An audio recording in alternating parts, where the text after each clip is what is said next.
Yo, what's going on, y'all? This is Marcus Rosa, aka Mazuma TV, back at y'all with some more boxing talk, man. I hope everybody's having a blessed, beautiful, positive, productive night. I hope you had a great day overall, man. I'm back at y'all with some more boxing talk. We're gonna talk about me telling y'all what it is, man, showing that I'm a motherfucking prophet out here in these streets, pretty much letting y'all know that Brian Norman has been leaked, or at least been exposed, shown to the world training with Derrick James today and what that could mean and what we definitely gonna speak about that.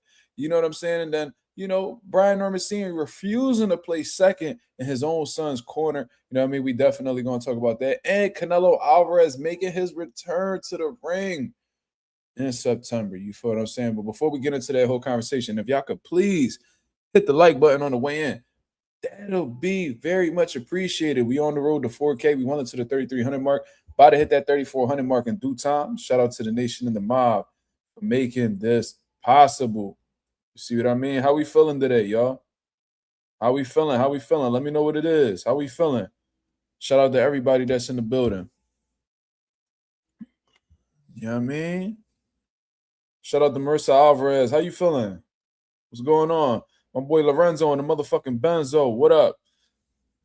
Yeah, I don't know what dude talking about. That boy got a weird name. He clearly trolling. See, I could go ahead and pack him. A weird name. Yeah, I could go ahead and pack him. Yup. Thank you.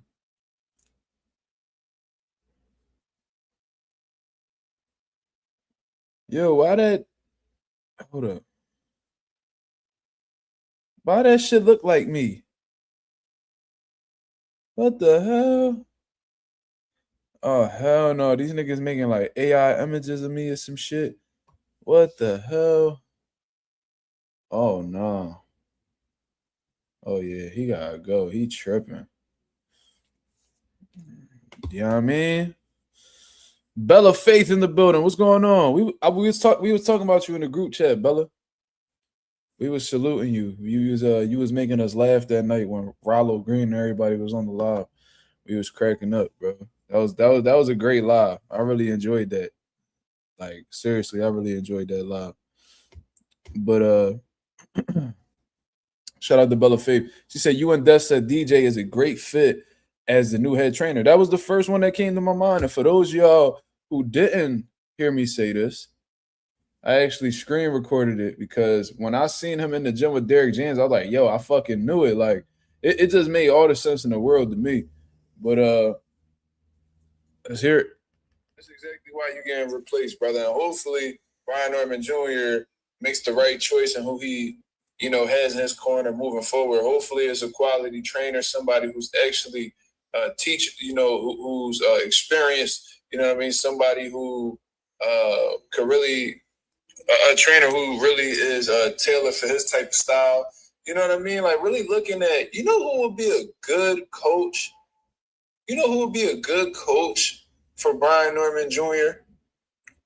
I ain't even gonna lie. I think this dude, and I don't even fuck with this coach neither, but he's a way better coach than Brian Norman Sr. Derrick James. Derrick James would be a good corner moving forward. That's exactly why you're getting.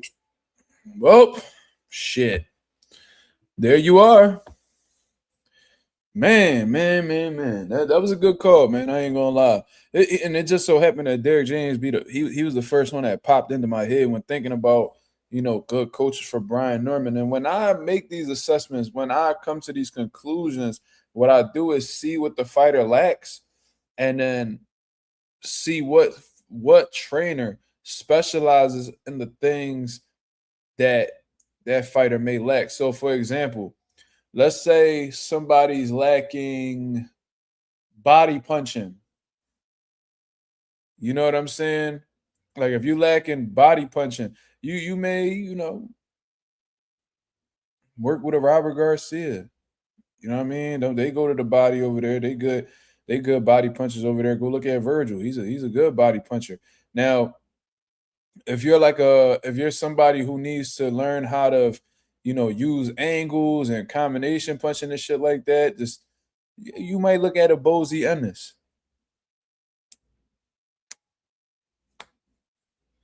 What?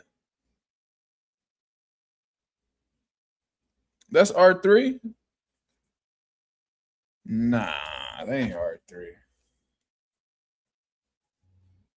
Somebody blocked R3, bro. Don't tell me somebody blocked him. Hold on, man. Ain't no way. Didn't he have a wrench though?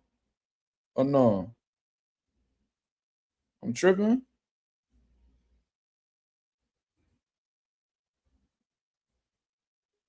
Or that's a troll.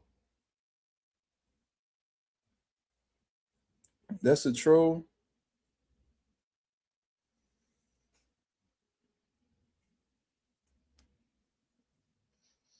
Let me see something. I'm gonna check this block list. Hold on.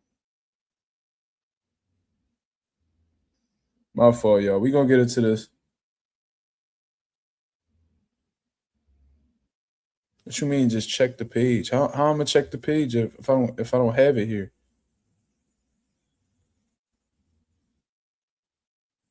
All right.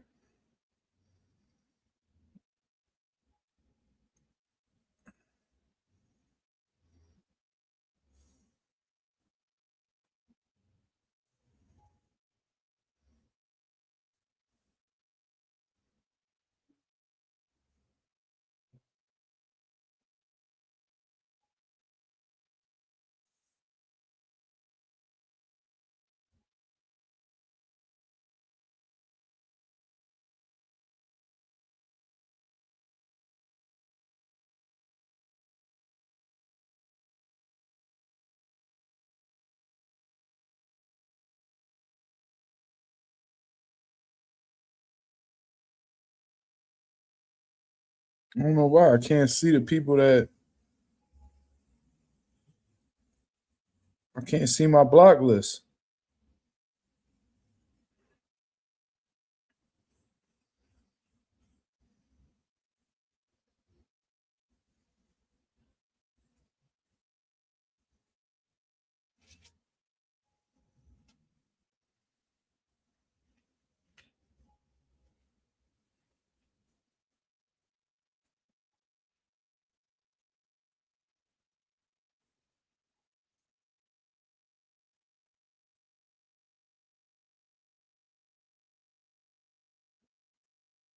Hmm.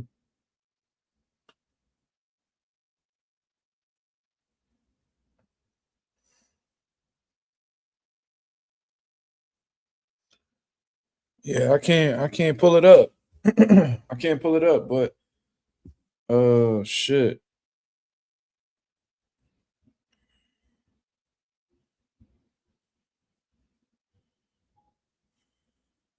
Shout out to my boy Jalil Aziz with the $3 super sticker, man. I appreciate you very much coming through and showing love. I didn't even get to talk to him, and that boy already supporting. That's how you know he a real one.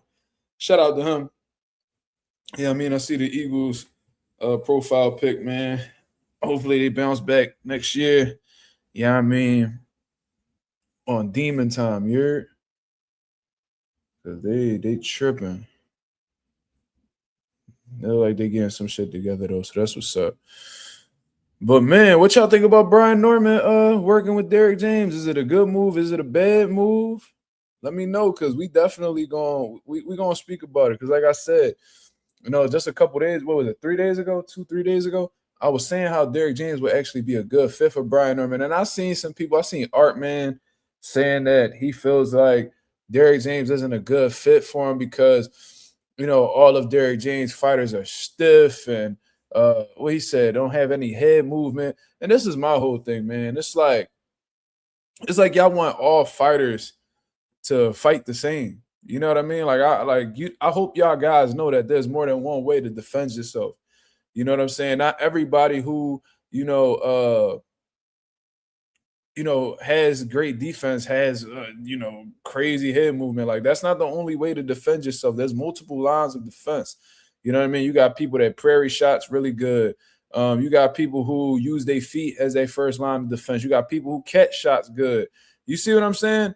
Like there's people who shout out to G tatted up.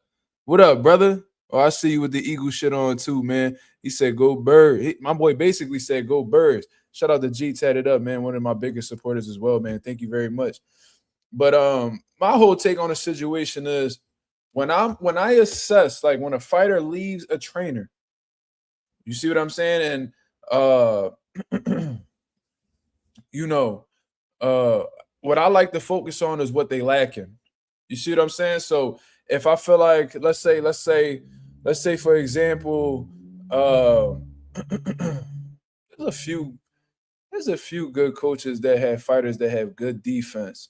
You know what I'm saying? So it's like, I would say Bozy Ennis. I think Bozy's really good at teaching fighters how to defend, shots, and he shows you multiple ways. He's big on defense drills and stuff like that. You know what I'm saying? So if I see a fighter that clearly has some defensive issues, you know what I mean? I will point him at a Bozy Ennis. If he want to work on combination punching and creating angles, and I would shoot a Bozy Ennis's way. Now, if you need quality, like if you're in a situation where you just feel like you need more quality sparring and shit like that, go ahead, head over to Robert Garcia's stable. They gonna have some monsters there waiting for you. You know what I'm saying? Because that sometimes that's what fighters need too. They just need to be around other dogs. You know what I'm saying? Let's say for example, you need fundamentals. Derrick James is like the fucking Mr. Fundamental. You don't get, there's not many trainers today that are as textbook as Derrick James. And when I assessed his performance against Devin Haney, I noticed that he really wasn't show he really lacked fundamentals. I seen that kid leaping into left hooks on multiple occasions. Like he didn't have no answer. He didn't believe in his jab. He wasn't consistent with his jab. You know what I'm saying?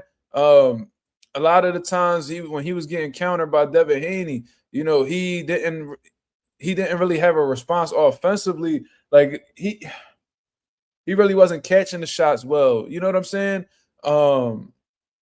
He didn't really have a response. He wasn't active enough, in my opinion. You see what I mean? That's just what I personally believe. And Derrick James, he's going to teach you. And this is what I also wanted to mention, because like I said, I seen Artman say that, that Derrick James, Breadman could definitely work, Kenny. That's a fact. Breadman could definitely show you some shit. He's knowledgeable.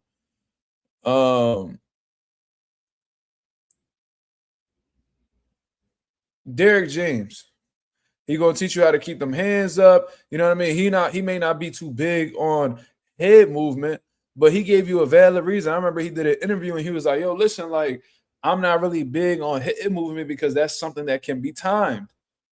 You know what I'm saying? So he's saying, like, if you slip over to, like, let's say you jabbing, right? If somebody moves their head off to the left, you could just jab to that side. Boom. Somebody tries to slip to their right, you could just jab to that side. Boom. You could time head movement with your lead hand. You see what I'm saying? So his thing was, all right, like we don't really be working on slipping punches, but we do step off of the line. You know what I'm saying? When we stepping off of the line, your opponent has to reset their feet in order to get in position to punch you. And we saw Errol Spence do it very well against Lamont Peterson. And he was really hard to hit in those instances. You know what I mean? It looked like Lamont Peterson was overwhelmed by the fact that, Errol Spence was punching, stepping off of the line, punching. He didn't give Lamont Peterson any room to set his feet to, keep up with Errol Spence offensively. You see what I mean? And, to discredit Derrick James like that, I do think, even though I'm not really too fond of Derrick James, we can't downplay this man's accomplishments, man. Like, you just can't say that, oh, motherfuckers ain't got no, man, they stiff. They ain't got no head movement. It's like, bro, this man literally had 2 pound-for-pound fighters in his stable at the same time. And he shows you that he could build a fighter from the ground up as a professional like Errol Spence, because they was working since he was an amateur. And then take an already established pro and make him better. So not only did Derrick James show you that, yo, I could build a fighter from the ground up, which I feel like 80% of these trainers can't fucking do. You know what I mean? A lot of these trainers already be having finished product and they be taking all the credit for it. Derrick James shows you that he could take a kid from the amateurs and build them up to a unified world champion and a pound-for-pound level fighter. Then he took somebody who was already a world champion, in Jermell Charlo, back when he was with Ronnie Shields, and pretty much changed his style up. You know what I mean? Made him more flat-footed, but he was but Jermell Charlo was fundamentally sound. You know what I mean? He picked his punches really well. He had devastating power. You know, he was a stepper. You know what I'm saying? And when you look at Brian Norman, the foundation, like the mold of, not the mold, that's the wrong word. If you look at Brian Norman, who he is on, like who he is as a fighter, like in his DNA, he's pretty similar to those guys. He may not fight the same as those guys, but he has some similar characteristics in comparison to those guys that Derrick James has trained previously. Frank Martin, Jermell Charlo, you know, Errol Spence. They are come forward, strong, athletic, steppers. You know what I mean? Yeah, Kenny, his foundation is pretty similar to what these other guys have. You know, like Jermell Charlo had power. Frank Martin had power. Errol Spence had power. Brian Norman checks that box. You know what I'm saying? Great conditioning. They seem to all have that.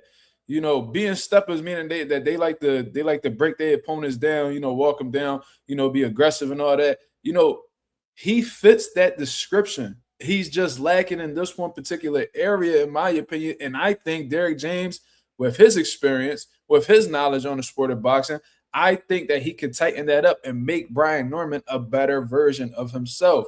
And that's what Brian Norman should be looking for, in all honesty. Somebody who, you know, isn't his father for once. You see what I'm saying? And just getting a different outlook, getting a different perspective. You see what I'm saying? And I ain't gonna lie, like let's say my son, I don't want my son to box, but let's say, for example, my son ends up boxing and we've been trained and he's 22, 24 years old, like Brian Norman, however old he is. We got about close to 2 decades worth of training together, maybe, you know, and I'm always looking to learn as a coach. You know what I mean? I'm not gonna be one of them dudes who feel like they know it all, like senior. You know what I mean?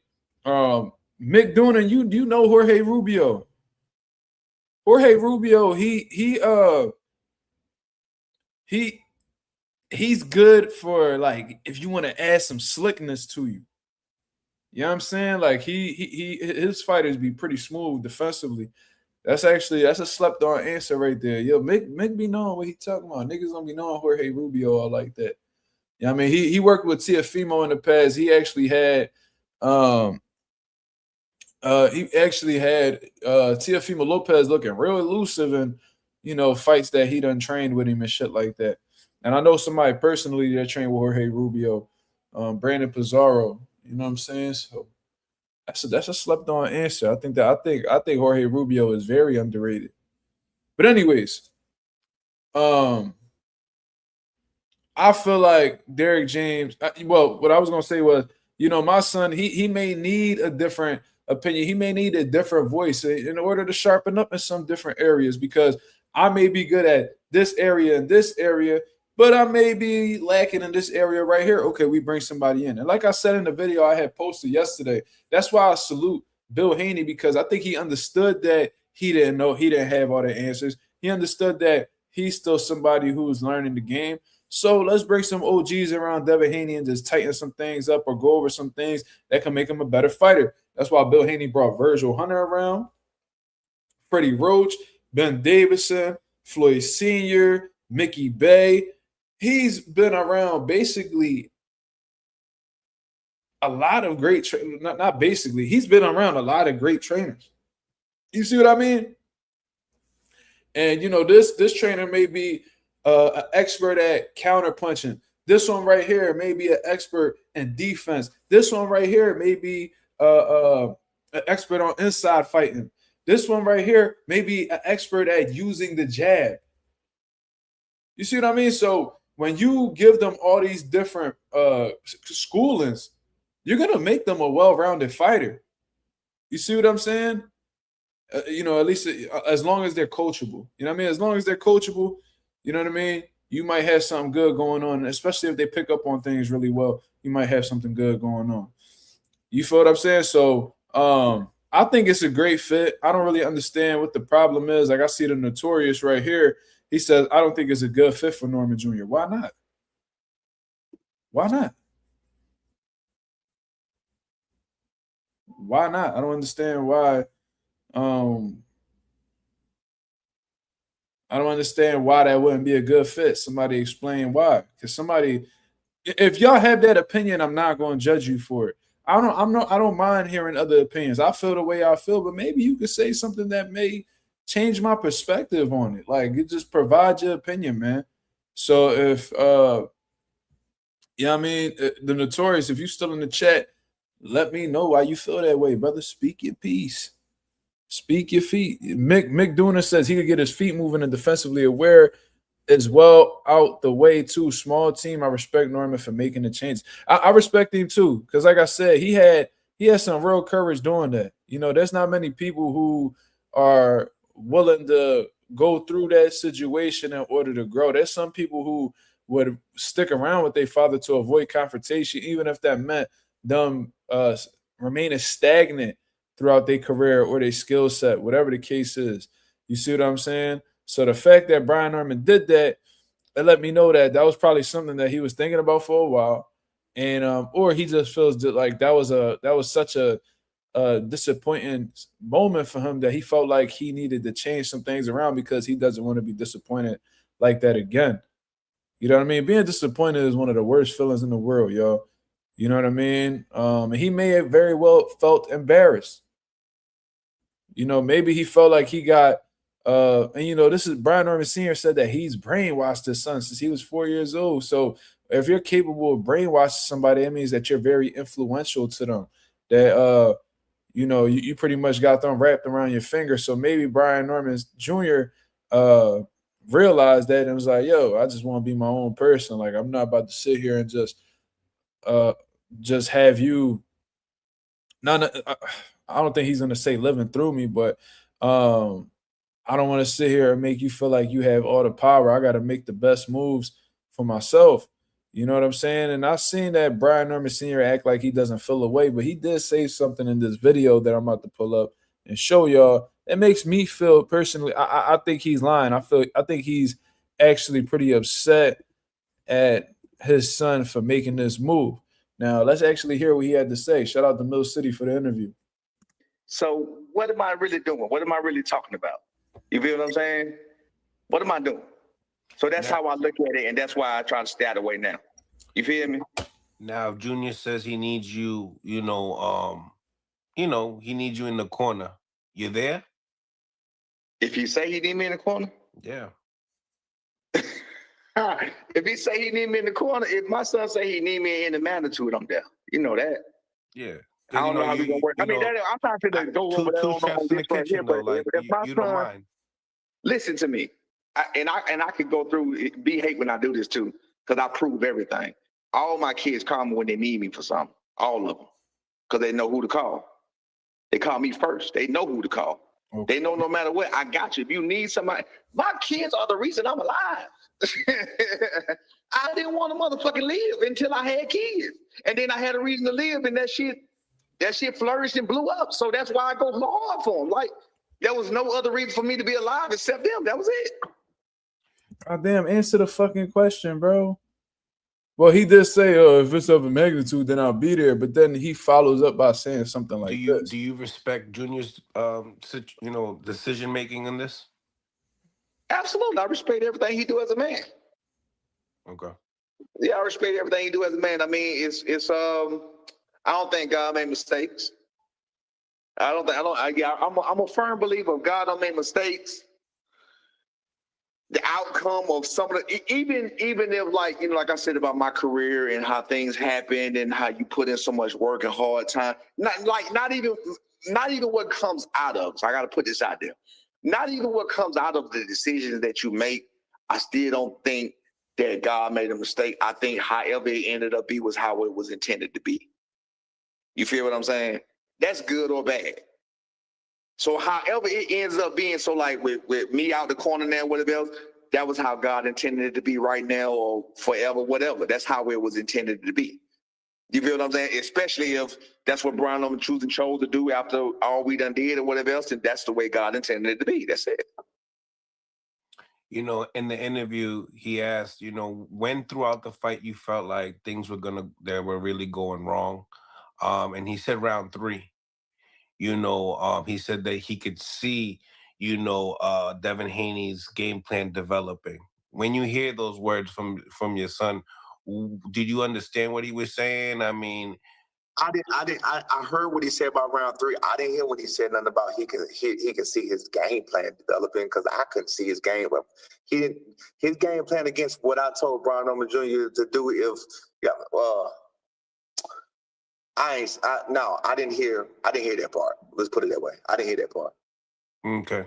I didn't hear that part, and I still think Brian Norman Jr. can beat Devin Haney. I still think Brian Norman Jr. could have beat Devin Haney.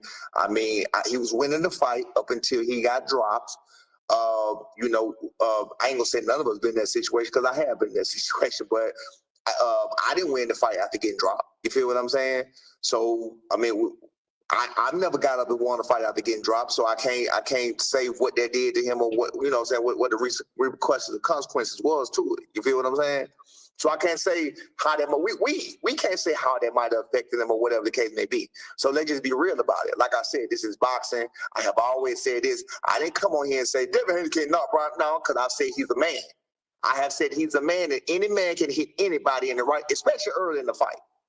You got to remember, when people get knocked out early in the fight because they're cold, especially when they haven't been touched. Remember what I told you. Devin Haney only landed 2 punches on him.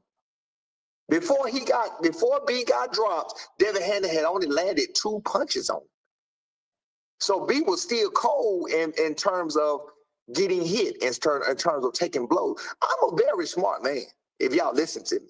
But I know the boxing world hate me, and they chose not to listen to me. But if you go back and you look at what I say, you will see, damn, that nigga was right.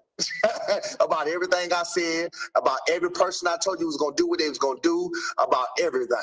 Because if I say it, then I meant it. And if it don't be that, I'm gonna give you that, I don't know. I'm gonna give you that iffy. But when I know they like that, I know they like that.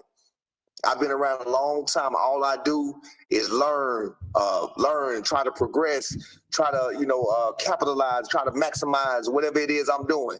And that's what I did with boxing when it came to Brian Norman Jr. and he chose to do this as a living. I sat down for months right here on the sofa. You remember? I talk to you all the time. Sitting, I didn't go to work. I wasn't working. I sat right here, studied Devin Haney, studied everything, watched all the podcasts. I did everything. I studied everything. I had him down to a T, and I'm telling you now, I still had him and still have him down to a T. I told y'all what he was gonna do. And I said he does have the ability to hurt Brian, drop him, or whatever. I said any man does. I said that. Because any man is a man. Any man can do that. You feel what I'm saying? All Brian Norman Jr. needed was a jab. See, what the world didn't know is that Brian Norman Jr. has a wonderful jab. That's what they didn't know. I just showed you on that he was out jabbing Devin Haney. And when he was jabbing Devin Haney, just because of reach. Let's go back to the reach. Remember when I told y'all about how Devin Haney was when he had to reach on them little guys? He jabbed a lot more. That was all he did. Go watch his other fights. I know what the fuck I'm looking at. He didn't jab Brian Norman Jr.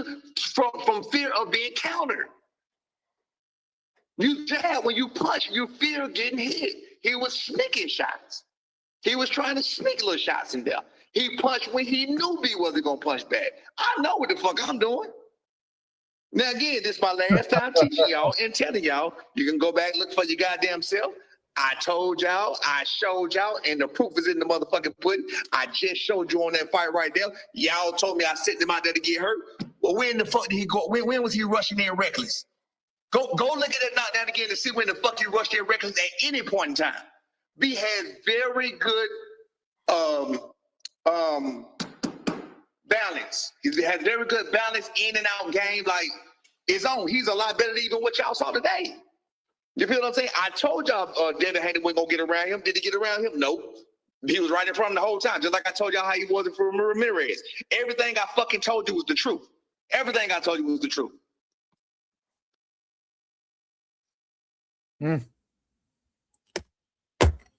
Hey, man. Shakur has also... That clip didn't play what I wanted. But let me see if I can scroll back. Oh shit, hold up. This is actually it right here. But even after this, he was just willing, just sneaking in little body shots and shit from the inside. You want to know my game plan? I've said on your show many times, many older rounds. By even I'm a gritty fighter. Never ain't landed one for two punches outside of that. And when y'all niggas come for me, I don't know how many times I gotta tell you, when you come for me, make sure you come for me. Oh. Who too fast? Nigga, I tell you what, everybody too fast, too strong, too everything for you. Jr. said it's for the backlash that I read in the comments. So the people who telling me my game plan was shit. Brian Norman Jr. was in the fight shedding his, shedding his sweat and tears for what he was doing. He was in the fight, putting his nuts on the line, putting his face on the line. Harris, I'm going to go on and mind my business. I'm going to go on and bow out. I said my heck lame ass. One of the Greg Hackett that's I do nothing that we still going to get paid. Come on down, Greg. Show the old man. I'm down for all this. For the people asking the question of, will I be in the corner to some magnitude? I know that's a big question that people want to know, and they want you to ask. I will not. I will not be in the corner at all. Can you imagine me being second to somebody else? I can't. You feel me? I'm a realist. I can't play second fiddle to nobody. You can't put me in front of a dish and I'm making up a gourmet meal. And then you're going to replace me with another chef and tell me I got to be this nigga assistant? Nah, you kiss my ass. I don't do that. And again, this is not no shots at Brian Norman Jr. They say, oh, shit, I forgot they like to twist something I say. They're going to take what I just said and twist that shit. I'm tripping. I got to limit what I say now. They going to twist what you say. Nigga, you just said, what the fuck you mean twist what you just say, you dumbass nigga? That's what you said it. You just said kiss my ass. Yo, you think I'm about to do that? Kiss my ass. You talking about your son. Who else you talking about? Who else fired you, nigga? Am I tripping? Let me know, chat. I got to be this nigga assistant. Nah, you kiss my ass. I don't do that. And you can't put me in front of this. I can't. You feel me? I'm a realist. I can't. Can you imagine me? Should ask. I will not be in the corner to some magnitude. I know. For the people asking the question of, will I be in the corner to some magnitude? I know that's a big question that people want to know, and they want you to ask. I will not. I will not be in the corner at all. Can you imagine me being second to somebody else? I can't. You feel me? I'm a realist. I can't play second fiddle to nobody. You can't put me in front of a dish and I'm making up a gourmet meal. And then you're going to replace me with another chef and tell me I got to be this nigga assistant? Nah, you kiss my ass. I don't do that. And again, this is not no shots at Brian Norman Jr. They say, oh, shit, I forgot they like to twist something I say. They're going to take what I just said and twist that shit. I'm tripping. I got to limit what I say now. Yo, if you peep, he says, oh, you could kiss my ass. And then his eyes light up like, oh, shit, I really just said that. Then he backtracked. What? They say, oh, shit, I forgot that. I don't do that. And then you're going to replace me with another chef and tell me I got to be this nigga assistant? Nah, you kiss my ass. I don't do that. And look, that's where he realized right there that he fucked up and now he about to backtrack. Again, this is not no shots at Brian Norman Jr. They say, oh, shit, I forgot they like to twist something I say. They're going to take what I just said. That's not twisting anything you said, brother. Like, you the one that literally just said, you think I'm going to play second to somebody? You kiss my ass. Who you talking about, brother? Who you talking about? You only going through this situation right now with one person. Of course, he's going to want you in you his father. Of course, he's going to want you in his corner to some magnitude. But your pride and your ego won't allow you to take that step down. Like, you got to be the man. You got to be the one saying this and that and doing the instructions. And you got to be the one to take full credit for when your son win or put on a great performance. Stop it, bro. On some real shit, just based off of how the way you responded to this whole situation, I think he made a great move in doing this. I think he made a great move in doing this. You see what I'm saying? Because what this is showing right here is that you're more about yourself than you are about your son. If you really loved your son and you really want him to be his own man, like you just claimed in the previous video we just watched, then you would support his decision, even if it hurt. You see what I'm saying? Like, let's say, for instance, I'm training my son, right? And let's say that he feels like, we just be better off just being father son, and he needs a coach that he's not necessarily related to, that's not his blood. Yeah, that shit would sting. Yeah, that shit would hurt. I think you'd be a fool to say otherwise. But if that's what he wants to do with his career, then I have to support that. And whether he puts me at second or nigga, he make me his towel boy, whatever the case is. As long as I'm able to say that I was a part of my son's journey, I'm blessed. You see what I mean? I love my son that much, and the love for my son far exceeds any sport or basically anything else that I have in this life. There's nobody that walked this planet that I love more than my son. You see what I'm saying? So, you know what I mean? It just sounds like a lot of arrogance on Brian Norman Sr.'s part. Why? I don't fucking know. You would think that this motherfucker Brian Norman Sr. was actually somebody coming up in the game. Nigga, you were a journeyman. You were a journeyman getting knocked out, getting beat up in fights and shit like that. You put your all into your son. Your son actually ended up being somebody. Now you living through your son and trying to pop it as if you some top flight nigga. And it's like, bro, nigga, that's not how this shit work, brother. That's not how this shit work. If your son out here doing big shit, he the one who gonna get the credit for that. It's like these trainers be wanting to, these niggas want to be getting like they be trying to share the spotlight with their fighter. That's not our job. Our job is to get our fighters as ready as possible for their fights. Get them, teach them everything we know. You know what I mean? Get them as sharp as they possibly can be, and put them in the best position possible to win these big fights. You know what I mean? That's it. That's that. Of course we want to get our accolade. We want to get our accolades. Of course we want to be recognized as great trainers, but trying to share the spotlight with a fighter is insane, bro. Like this dude, Brian Norman Sr., was getting so pumped up with arrogance. You know what I'm saying? Like once he got in a position, and you could tell, this is how you know that this motherfucker wasn't ever the man and shit in his life. Because the moment that he had just a little bit of buzz, that people actually wanted to, he actually had a little bit of, clout. Like he couldn't handle it. Interviews every day, arguing with people. This motherfucker popping up on my channel, and we're not even talking about him. We're not talking about him. We wasn't even talking about his son. He popping up on my channel just to talk shit about people and, all this bullshit, man. It's like you clearly cannot handle the fame that may come behind this boxing shit. I mean, you can't handle that. You can't handle attention. Whenever you get too much attention on you, you start acting out. And he admitted it in this video right here that, man, I gotta watch what I say, man. I gotta watch what bro, you a grown ass man. How don't you have a filter by now? You 40, what? You about to be 50 years old, nigga. You up there in my pop age.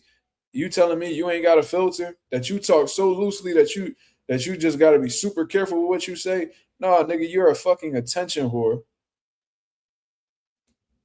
No, you're a fucking attention whore that wants to share the spotlight with your son. And you just want everybody to believe the shit that you saying. Like he came up on my channel and was trying to convince me that they didn't duck that Jerron in this fight. Oh, well, Boost did no, but Eddie Hearn did this and the Boost did that. And Boost don't ever call nobody out. Sounds super dumb. John Wick said, Ness from TBV told him don't get caught up in the internet games. He told him Bill Haney does it, so don't get caught up. He got caught up. Well, what I was saying, and I think I even told Brian Norman Sr. while he was on the channel, I'm like, bro, you need to focus on Devin Haney and them, because you talking all this shit about Boost and these niggas working. And it was a fact. Them niggas got dumb quiet. The Haney's in them, bro. Whenever a motherfucker just go quiet off of the internet in the lead up to a fight, you know they lock the fuck in. Like, you know it. And I'm seeing these videos of Devin Haney, you know, this motherfucker up like what, Colorado Springs, you know, running up a mountain and shit. Bill Haney there, nice, quiet, reserved, just locked in, making sure his son dotting all his I's, crossing all his T's. They were ready, man. They were fucking ready. So they doing this shit. Brian Norman Jr., I heard him say on the clip that, you know, there was too many distractions going on in camp, that motherfuckers was just coming through the gym and, you know, like there was no type of control in that camp. So, you know, this was just too big of a moment for a senior. Yeah, too big of a moment. It was too big of a moment for him. He was overwhelmed. He didn't know what to do. But you let Brian Norman Sr. tell it, he a smart motherfucker. He know this, he know that. And it's like, bro, it's okay to not know some things. It's okay to be like, yo, I fucked up. It's okay to be like, you know, I could have did it this way, but I'll be better next time. Like, you let this motherfucker Brian Norman Sr. tell you, bro, he don't make no mistakes. This motherfucker walk on water. This nigga turn water into wine. You know what I'm saying? So the arrogance of this dude, you know what I mean? The self-centeredness of this dude, that's like this is like severe or like supreme narcissism. And I hate to use that word because people just pass it around, don't even know what it means. But this is a fucking extreme narcissist. And I feel like a lot of these fathers that are coaching their sons in the boxing game are extreme narcissists. And if you ever notice, a lot of them dudes who trained their kids, they wasn't shit as fighters. You know what I'm saying? They either had bum-ass records, didn't really amount to shit in boxing, or they never boxed at all, but they wanted to box. So they put their kids in boxing, and they lived through them as a result of that. And these type of fathers are scattered all throughout sports, but it's very, very common in boxing. You see what I'm saying? I think Bella Faith has said something. She said, man, I hope he finally reflects on the loss truthfully the way Brian Norman Jr. has. I think he's too stubborn. He's even admitted to being headstrong and shit like that. I think he's too stubborn and too prideful to come with grips with the reality that he fucked up. I mean, you let him tell it. Everything he did was just brilliant. But obviously it wasn't, because it resulted in your son losing his first professional fight. So there was something, you just can't blame it all on your son. Oh, he didn't jab enough. Oh, he didn't jab enough. You know, Devin Haney was scared to jab because he was scared of getting countered. It was like, bro, I remember multiple times throughout that fight where he was jabbing your son effortlessly, and there was no response from your son. So this entire notion that, and I think he even said he didn't watch the fight because he knew what he saw. It's like, bro, that's how I know you're not really a student. Correct me if I'm wrong, y'all, but I swore on Mill City, he said he didn't even go back and watch the fight yet because he knew what he saw. And it's like, bro, that's how I know you're not truly a student of this shit. That's how I know that you have some real issues with admitting that you're not perfect, or that you know, like, you let this motherfucker tell you, you would think that he figured boxing out.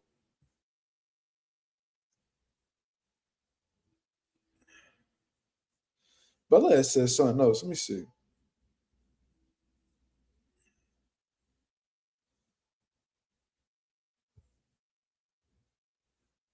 Bella, I had to scroll all the way up for this one. Shout out to Bella. She says, I wonder if certain trainers lose their hunger as they become more popular. Absolutely. Absolutely. There's actually a lot of parallels between coaches and fighters in terms of things that may make them lose motivation. Like, if you give a trainer a couple dollars, they may lose some of that hunger to continue training fighters and shit like that. Like, I remember Derrick James. Derrick James, he was a hungry up-and-coming coach at one time, but then once he started getting them Errol Spence paydays, them Jamel Charlo paydays, them Frank Martin paydays, them Anthony Joshua paydays, all of a sudden he was like, yeah, man, well, Ryan Garcia paydays. Like, Derrick James definitely done touched some money, bro, without a doubt. Now he getting the Alicia Bumgarner Johns and all that shit. He making a good living. Like, I remember him saying, like, he just seemed to be burnt out with the sport because he was like, once all my fighters retire, man, I'm gonna just retire. You know what I mean? I just want to focus on the Derrick James Foundation and all this shit. And I'm like, what? Then there's also trainers who really they get burnt out from just training so many different fighters and not taking rest and not recovering. Like, yo, I'm gonna tell y'all something, and I'm sure some of y'all done fell victim to this shit before. Burnout is a real thing. If you overwork yourself, you will deteriorate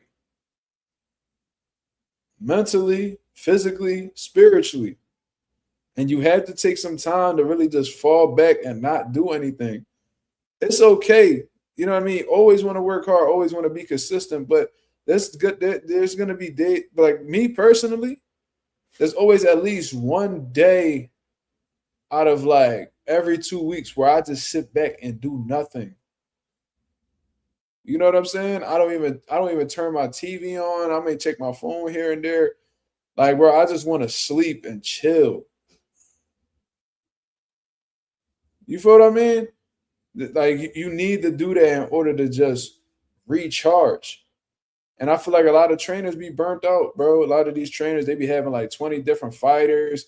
And when you got so many different fighters that you got to attend to, that could become overwhelming. And that overwhelming feeling could really burn you out, bro. You see what I mean? And some of them people, a lot of trainers be like, damn, I need money, I need money, I need money. So they take on all these different jobs, don't take no time to rest in between. And boxing could be so how can you say this? It could be so demanding of you, of your time, of your money, of your focus that shit could really wear on you if you don't, just fall back a little bit. You see what I mean? Like me personally, to avoid burnout, I don't really watch fights how I used to. You feel me? Like when I was a young boy, I think I told y'all in the chat before. Shout out to the 42 people that's in the building. I used to go watch local club shows every week. Like, ask any of my homies, what you doing tonight? Oh, I'm about to go check out some fights in South Philly. Go check out some fights in Jersey. Go check out some fights in Delaware. Like, that's how I used to move. Like in my late teenage years, my 20s, I used to be out. And a lot of the time, my dad had pro fighters that was on the card, so I would help. Like, my whole life revolved around boxing. But now, since like, we opened the gym, I'm coaching multiple fighters. You see what I'm saying? I'm going to, amateur shows, a good amount of time throughout the months. You feel what I mean? Uh, uh, I have to come on here and talk boxing with y'all. Like, something got to give. You know what I mean? Like, my whole life can't be boxing. I'm also a father. You know what I mean? I also have a career outside of boxing. It's like you gotta cut some of that shit out in order to like really balance things out in your life. You feel what I mean? Too much of it could be overbearing. I mean, Kenny Manson said he won Trainer of the Year, nothing else to do. Yeah, I mean, Derrick James, he accomplished some great things in boxing, bro. Like how often did you ever see a coach have it's not too often that a coach has an undisputed fighter. It's not too often that you have 2 pound for pound fighters in your stable simultaneously. You know what I'm saying? Like, you don't really see that. Like, look at Derrick James, like his stable at one point in time. Jermell Charlo, Errol Spence, Frank Martin, Anthony Joshua. Like, what the fuck? How the fuck you get it? Like, it was that crazy at that point. Like, Derrick James made a shit ton of money, I'm assuming. Been at the peak of the boxing world multiple times. And for real, the only times his fighters lost for real was when they went up against the best opposition available. Like, Errol Spence lost to Terrence Crawford. You know what I mean? Jermell Charlo lost to Canelo Alvarez. Motherfucking who was the other one? Frank Martin lost to Gervonta Davis. And when Derrick James had them losses, it was, oh man, I always knew Derrick James was overrated, blah blah. Like, bro, look who his fighters lost against. Like, y'all really about to hold you really about to hold his feet to the fire because of that? Oh man, Derrick James been getting the belt put to him. It's like, bro, y'all motherfuckers just be looking for any reason to shit on a black man. And the only time I've ever, and listen, I've shitted on Derrick James before, but it was because of the coon shit he was on, in my opinion. You know what I mean? The fact that he heard Ryan Garcia make these racist comments and say all this crazy shit about black people, and he continued to train them, just lets me know that just like a lot of these dudes in the boxing space, they rather have money coming in than stand up for what they believe in. You know what I mean? Or willing to disregard what they believe in for a check. Like, that's, to me, listen, that's whole shit. That's whole shit, bro. Like, if Derrick James would have been like, yeah, I ain't working with Ryan Garcia no more, you can go ahead, I would have respected that shit 1,000,000%. But he continued, right after that speech and shit, that rant that he went on, he's sitting with this motherfucker at a press conference. I think it was that exhibition against that kickboxer. And Derrick James was sitting right next to him, just so happy to be there. I'm like, wow. That's exactly why people don't take us serious, bro. Because whenever it's time to, hold people responsible for the shit that's said about us, there's always a few of them like, oh man, he's not racist. Oh man, he's not racist, man. Man, why y'all so sensitive? It be your own people just trying to make you sound crazy. It's like, I don't know, bro. That's exactly why they don't take us serious. You know what I mean? You disrespect the Asian motherfucker on social media, them Asian people gonna stand up and make you apologize. Saying like, yo, you can't say anything. You can't even say, like, people be scared to say Jewish, like Jews. People be scared. And I ain't got, I'm 7% Jewish for those of y'all who don't know. You know what I'm saying? But according to ancestry.com, I'm 7% Jewish. You know what I mean? But people be scared to say fucking Jew without having their feet held to the fire. You see what I'm saying? Shout out to my Jewish people, but yo, they people be terrified to say something about them. You know what I mean? You say something about white people, they gonna hold your feet to the fire. Even the LGBT community, you say something about them, they holding your feet to the fire. Black people will be the only ones that be okay with receiving disrespect. Like, I literally heard Ryan Garcia go off and say the N-word and associate himself with the Ku Klux Klan and all that. And you got these fucking those dickheads that's supposed to hold Ryan Garcia accountable, talk about, well, he ain't called me a nigga. I mean, like, I don't care. He ain't called me a nigga. I know I ain't no nigga. Like, y'all so fucking embarrassing, dog. Like, y'all motherfuckers be having my guy Martin Luther King turning in his grave. Happy birthday to Martin Luther King too. Shout out to Martin Luther King, man. You know what I mean? That's that guy right there. He one of them ones, you heard? But nah, salute to MLK, one of the most iconic figures that ever graced this planet. You feel what I mean? I remember I did a whole project about him when I was in like 3rd grade. I ain't even do that shit. My dad did all that. My dad did the project for me. Shout out to my pop. Probably, I bet you my pop don't even remember that. My pop did my MLK project, and then he also did a project for me, talking about like a children's hospital in Philadelphia and shit. Yeah, that shit.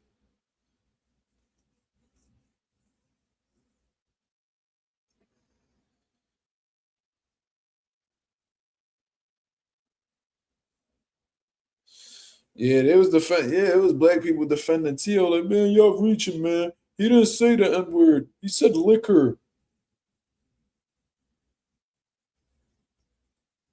So T.O. Sr. was talking about Terrence Crawford. The subject was Terrence Crawford. And Tiafimo responds, where that liquor at? Why is liquor relevant in that in that conversation? That don't make any sense. You're hitting a bag. He's talking about Terrence Crawford, and you talking about where the liquor at? Says when you drink liquor, T.O. Why is that even a conversation? What made you say that? We know what you said, brother. You was talking about Crawford. You already done said racist shit about black people in the past. You said another racist remark. He probably thought, and T.O. probably thought a video was being recorded and not a live stream. So that's where he fucked up at.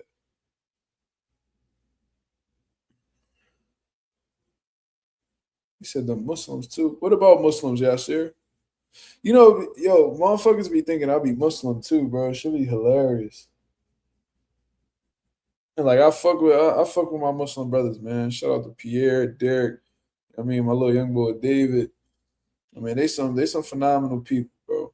But I was going part because I'm actually pretty heavy, yo. I don't know if y'all could tell. You know what I mean? All my motherfucking shirts be tight around the stomach area and shit. I'm trying to get myself right. So I think for Ramadan, I'm not gonna partake in all the other small things that they got going on. Because to be honest, I'm not really educated on Ramadan that well. But I will be taking part in the all day fasting type situation. You know what I'm saying? So I'm really, really looking forward to that. I want to see how much weight I lose. And plus it'll definitely help with my discipline. You know what I mean?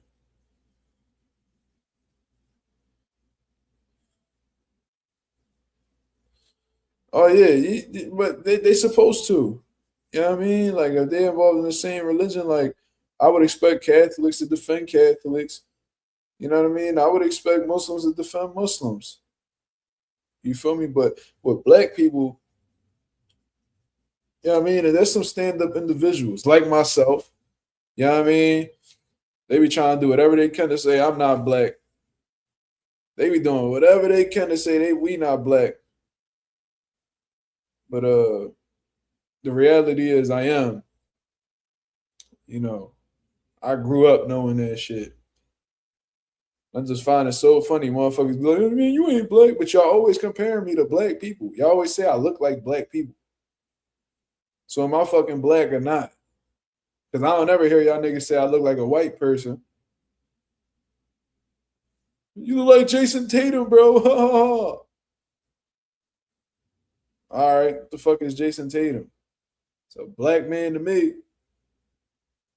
Fuck is we talking about? Should be comical. But anyways, speaking about white people, some breaking news on Canelo Alvarez, man. According to the Ring magazine, Canelo, who just came off of a bad loss against Terrence Bud Crawford.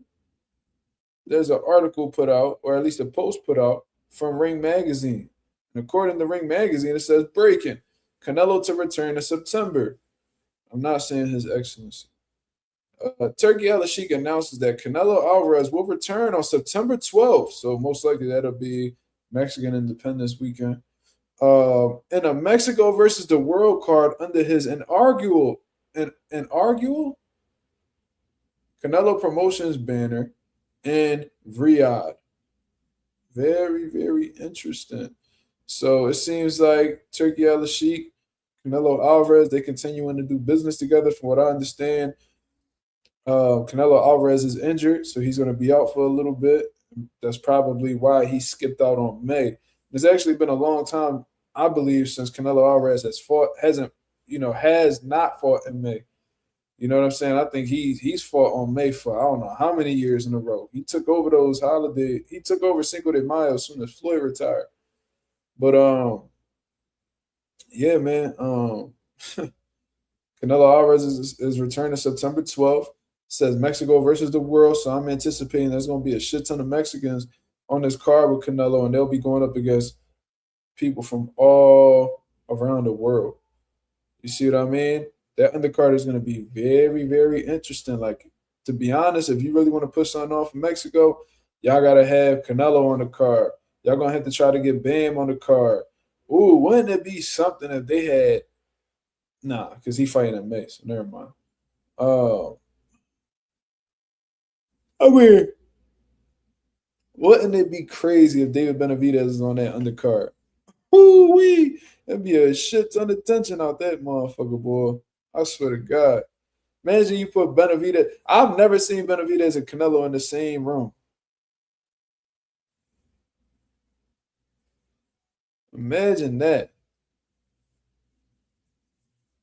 Canelo and Benavidez in the same room. I know that shit would be very, very tense. You know what I mean? So, who's Canelo going to fight? Who fucking knows? Way too early to tell. But what I will say is that it's good to see Canelo Alvarez back. You know what I mean? I wonder how far he's going to go to carry on with his career. I wonder if he's going to go after a world title because, like I said, 3 out of the 4 sanctioning bodies, 168, have him ranked number 1 in their rankings. So it's going to be very interesting to see what approach he takes. Very, very interesting. You think Canelo going to fight Eubank? That'll be a terrible fight for Eubank. Like, Eubank looked absolutely horrible in this fight with Conor Benn, bro. He looked drained. He looked old. You know, I don't know if fighting, you know, Canelo fighting him with I know Eubank will take it because he a dog and he like his money. But I don't really know if that's something that Canelo can even sell to the public for real. It's like, all right, what we doing? But then you could also say, well, Canelo's coming off of a loss. He's trying to get back in the winning column. It's like, I get it. But so I guess we'll, you know, sit back and wait for future announcements. And that may be a shit ton of time between then and now because that's literally 8 months away. There's a lot of things going on within these next 8 months. So we'll see. We'll see. But that's how I'm going to end the live, man. I appreciate everybody that came through and show love as always. If y'all can go ahead and hit the like button on the way out, that'll be very much appreciated. You see what I mean? I'm going to go catch up on some Z's, y'all. I'm absolutely exhausted. I ain't going to lie. But I'm not going to have my son this weekend, so I'm going to definitely devote, even though I love being with my son and I wish I spent this weekend with my son, I'm definitely going to devote a good amount of time towards resting. You know what I'm saying? And shout out to my boy MLK because we don't work on Monday neither. So I work tomorrow. I got to drop my son off in the morning. I work tomorrow, off a little earlier than usual. So that's beautiful. Don't work Saturday. Don't work Sunday. Don't work Monday. Come on. Come on, man.